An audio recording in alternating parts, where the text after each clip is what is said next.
Assalamualaikum warahmatullahi wabarakatuh. Baiklah saudara-saudara sekalian, saya akan melanjutkan pembahasan tentang hukum moderasi beragama. Ya.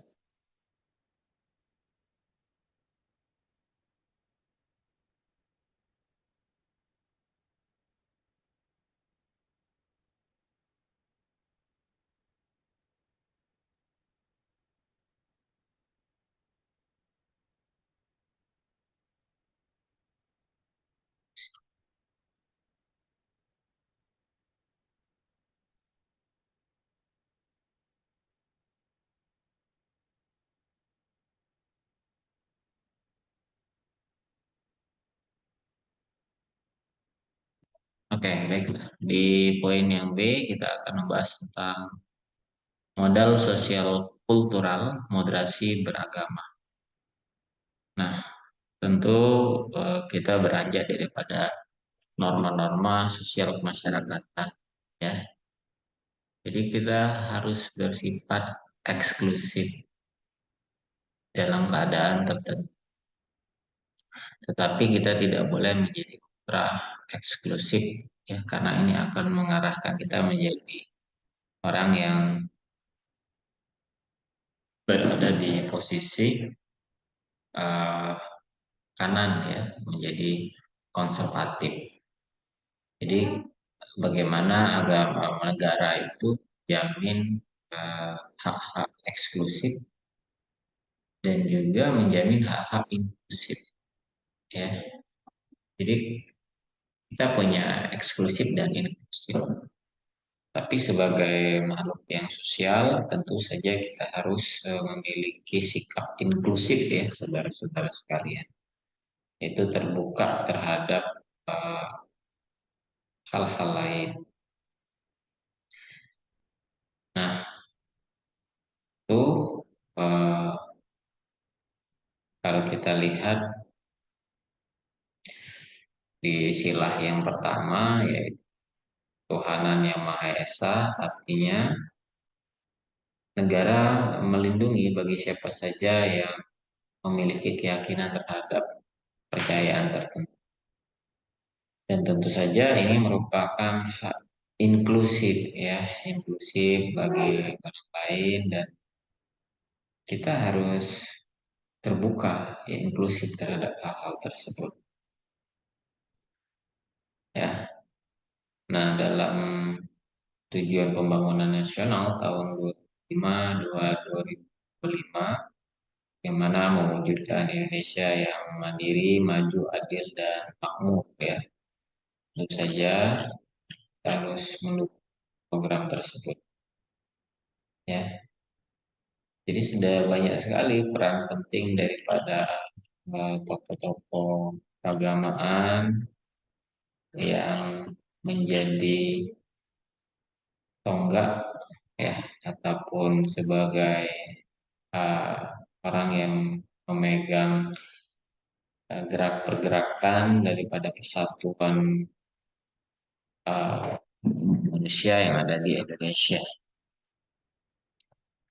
Nah, dan juga selain tokoh-tokoh demokrasi, tokoh agama yang cendekiawan, ada juga berbagai macam ormas yang saja kehadiran ormas tersebut menjadi salah satu pembantu, ya, pembantu pemerintah dalam hal ini menyukseskan program moderasi beragama yang ada di Indonesia.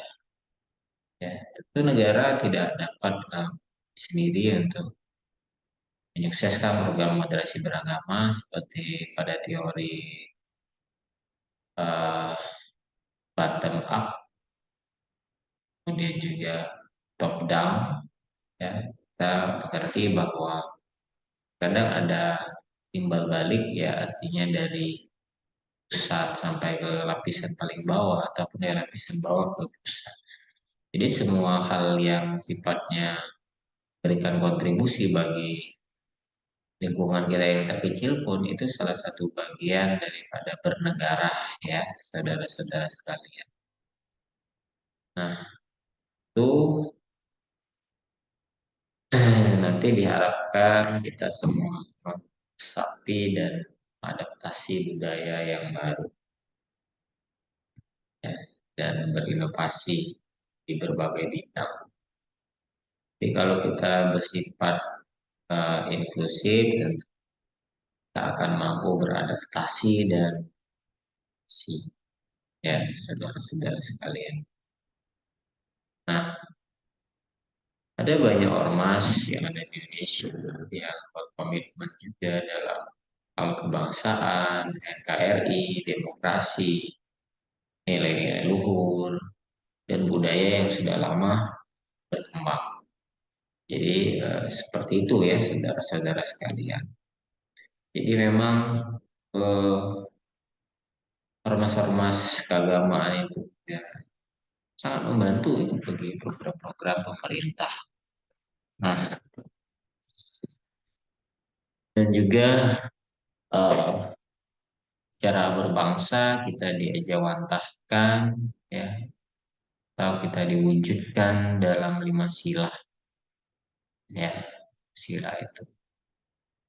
Jadi gunanya ya tidak lain untuk common good ya, maslahatan publik ya.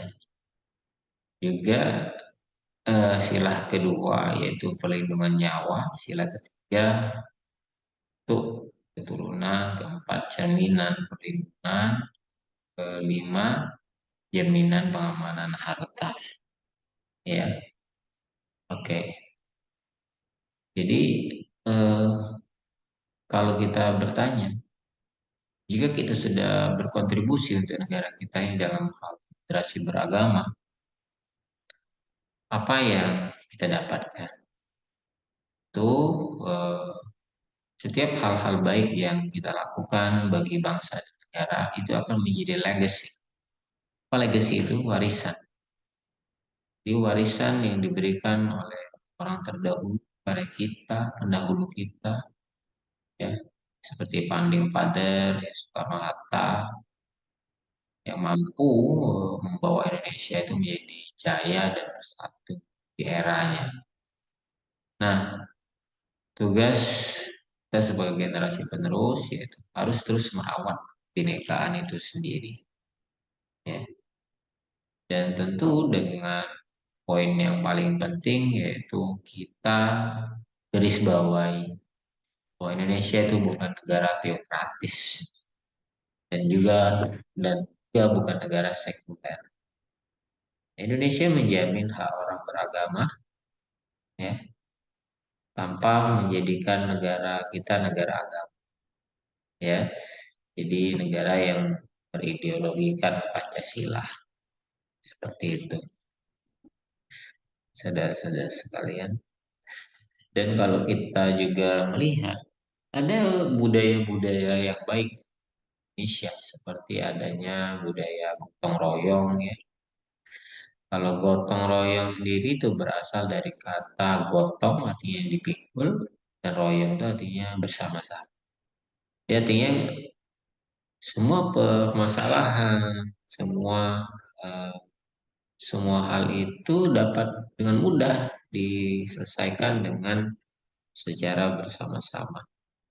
Ya, nah dalam gotong royong sendiri kita bisa jumpai di hari perayaan Hari Besar Islam, bakti sosial, tanian, bencana atau kematian. Ya, jadi penting sekali sifat royong bangsa Indonesia. Ada satu eh, cerita mana gotong sangat berdampak sekali dalam beragama.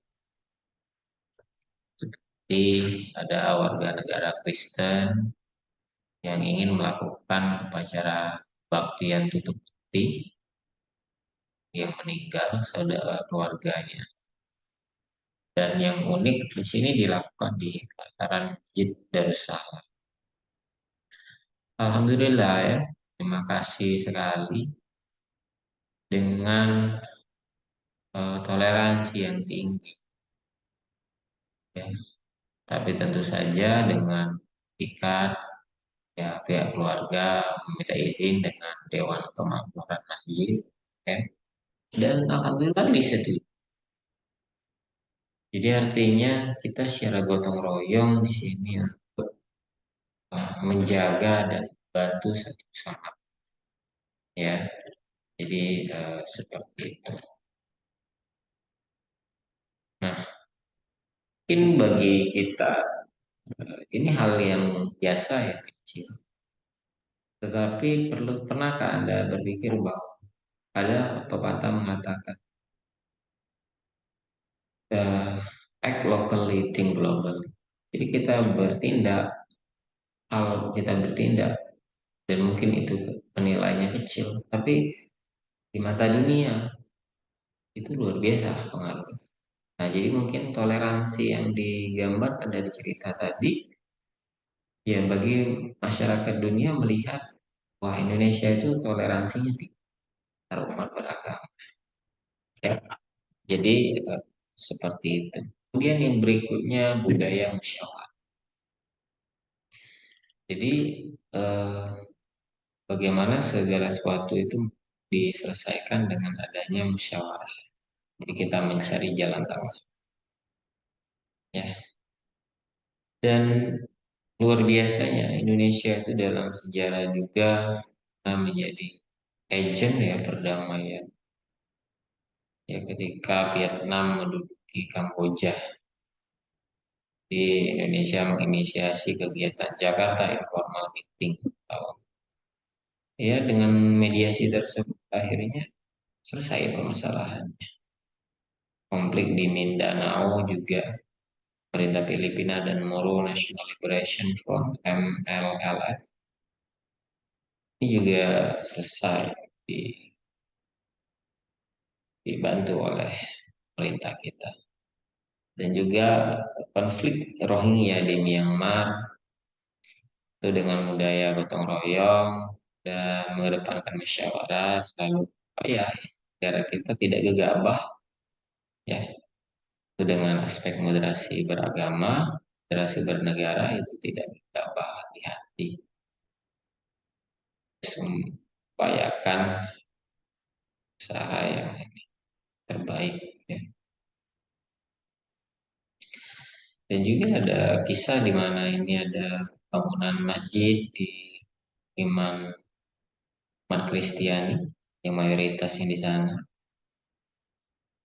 dengan adanya diskusi dan musyawarah dan juga komunikasi yang baik akhirnya mampu berdiri di sana.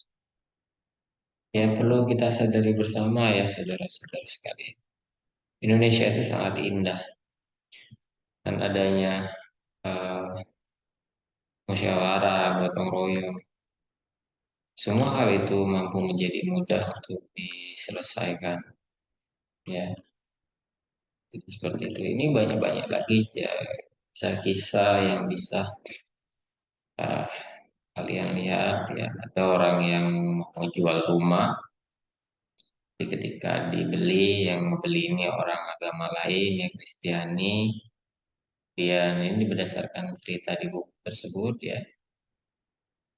Nah, ketika sudah fix dibeli, ternyata lapor Pak RT, Pak RT mengetahui dari KTP-nya dia memiliki keyakinan yang berbeda. Waktu awalnya ditolak, ya. Nah, akhirnya dengan ada musyawarah, ya, mungkin ada reedukasi terhadap RT tersebut dan warga tersebut. Ya, ini diterima dengan baik, ya. Nah, eh, ini ya, saudara-saudara sekalian, di poin yang kedua ini kita bisa baca ya banyak sekali momen-momen di mana musyawarah dan gotong keselahatan bersama. Dan kalau kita lihat ada simbol-simbol perdamaian yang bisa kita jumpai di Kota Padang, yaitu Monumen Merpati Perdamaian dan Tugu Perdamaian di Kota Sabah, Tugu Cinta Damai di Tanjung Selor, Kalimantan Utara, ya. Merpati, Kota Padang, ya. perdamaian di samping cinta di Tanjung Selor, Kalimantan Utara. Ya, ini merupakan simbol, jadi pengingat bahwa kita harus hidup berdampingan nih. Kita negara yang pluralisme, ya, sangat beragam ya. Nah,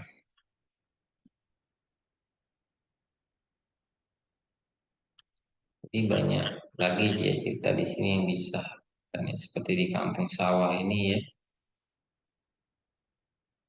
yang memiliki model toleransi yang sangat unik.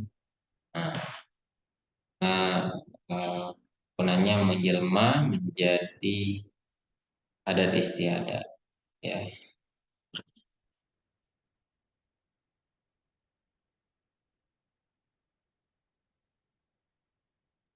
Nah, kalau di Kampung Sawah ini bisa kita pelajari bahwa toleransi itu sudah diajarkan udah dari kecil ya dari nenek moyangnya, bah. Kemudian kalau ada hari-hari besar agama lain saling mau. Jadi memang toleransi yang paling itu selain daripada perkataan yaitu perbuatan atau praktiknya. Itu luar biasa berada apa itu keharmonisan kita dengan tetangga kita ya. Kemudian yang berikutnya moderasi beragama dan toleransi aktif ya. Jadi eh, kalau kita melakukan atau memiliki toleransi agama, tentu eh, kita menjadi orang yang moderat ya, saudara-saudara sekalian. Nah, toleransi agama sendiri masuk ke poin penting kedua setelah komitmen kebangsaan ya. Jadi kenapa dikatakan toleransi itu luar biasa ya? Karena dengan lapang dada kita mampu menerima sesuatu hal yang berbeda dari apa yang kita yakini. Itu ya luar biasanya eh, daripada toleransi itu.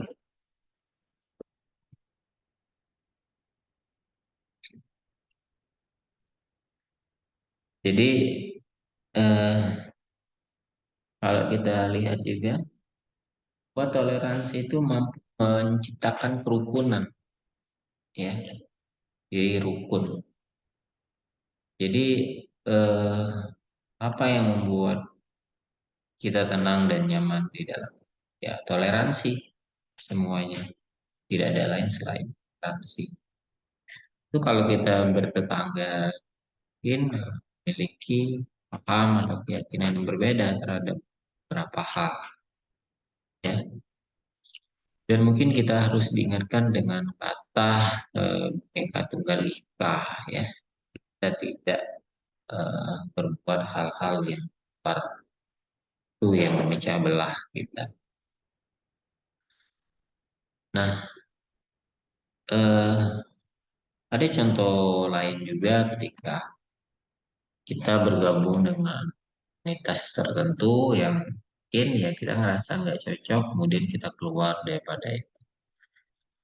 Nah, jadi di situ juga ya kita nggak bisa nyalahkan orang tersebut, ya namanya aliran atau keyakinan ya.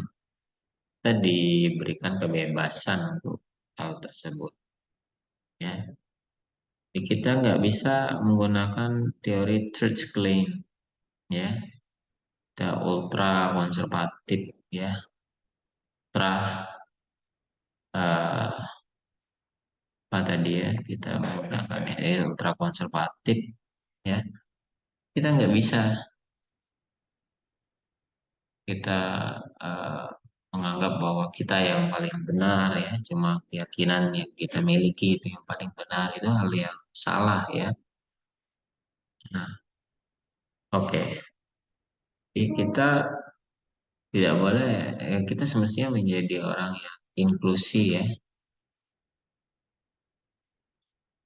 Dan bersih inklusif ya, kita harus jadi orang yang inklusif, artinya memiliki sifat keterbukaan. Apa yang terjadi jika kita tidak memiliki rasa toleransi? Itu bisa memicu yang namanya ada tindakan ekstrim, kekerasan. Nah, yang dikhawatirkan adalah kekerasan secara komunal ya. Jadi banyak yang merasa tersinggung dan akhirnya terjadi bentrok ya. Nah, jadi itu ya prinsipnya kita harus gotong royong ya. Balikan ke materi sebelumnya, kita harus gotong royong dan apabila ada perbedaan ya harus musyawarah. Nah, eh, jadi ada beberapa hal yang perlu kita perhatikan dalam toleransi, yaitu adanya jaringan, jaringan keluargaan formal maupun informal, asosiasi, ya. Nah, kalau kayak jaringan formal formal ini seperti apa? Formal seperti makan, ya, makan malam bersama, kunjung, ya, warung, secara formal kita mengikuti asosiasi, kita membaur dengan kelompok dan saya yakin ya kita berada di jalan ya. Jadi seperti itu ya saudara-saudara sekalian. Lalu dari pendapatnya Suharto tahun 2013, untuk terciptanya proses harmoni dan integrasi ada beberapa. Yang pertama, kita harus memiliki paham agama yang inklusif. Jadi apa yang dinamakan dengan inklusif? Itu bersifat. Yang kedua, ketaatan pada hukum. Jadi negara kita negara hukum, artinya semuanya berdasar dan dijamin oleh kita sendiri. Yang ketiga, memaafkan masa lalu, ya keras dan ikatan antar warga. Ya. Jadi eh, kita tidak boleh jadi orang yang dendam, ya. Jadi harus jadi orang bersifat orang yang moderat ya saudara-saudara sekalian. Ya. Nah, tentu kalau kita bicara tentang keragaman, ya, satu kata yang membiarnya itu uh, sunatullah. Jadi memang di dalam Al-Quran pun sudah dinyatakan, itu diciptakan berbeda-beda. Tujuannya cuma satu, saling syarat. Ya, kita bayangkan saja gimana kejadiannya jika agama di dunia cuma ada satu. Wajah laki-laki jenisnya cuma ada satu. Ya, tentu gimana cara kita kenali satu dengan lainnya. Itu akan jadi hal yang sulit ya bagi kita semua.